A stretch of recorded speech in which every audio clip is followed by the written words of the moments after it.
Hi there. So today's post is going to be along the lines of the post that I've put up recently about culture, because I do think that there's a lack of cultural understanding that's happening both from a corporate level and an academic environment and also in society. And so what I'm going to touch on today is a term called Otherism. It's when anyone outside of what is considered normal culture is considered other. So think about any time that you've applied for something. It could be anything, a job, a credit card. And while things have shifted a little bit, the premise behind otherism is if you're not in a specific category, you are other.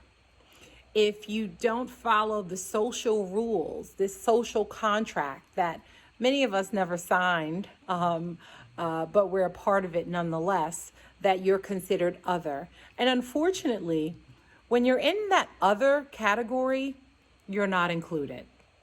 When you're in that other category, you don't feel like you belong.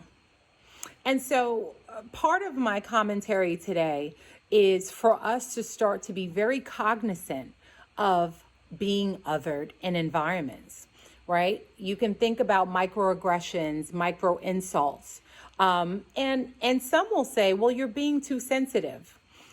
I would say we haven't been sensitive enough. It's time for us to really start thinking about our social standing in this country. It's time for us to start practicing what we preach amongst one another.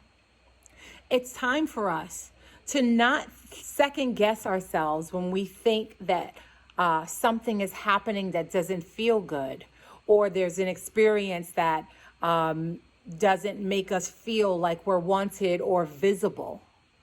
It's time for us to start to speak up and stand up. And so even with your children, because I'm always focused on the future, please have that kind of conversation with your child. There's a level of damage that happens in an academic institution or when the parent isn't watching that deeply impacts our children. Talk to them about feeling included, and when they don't feel included, or that little feeling that they feel when I don't think my teacher likes me. There's something there. Dig in a little bit to better understand what your child is feeling. Dig in to understand what you're feeling, and don't second guess it. There is some change that needs to be made, and we are the impetus to the change. Bye-bye.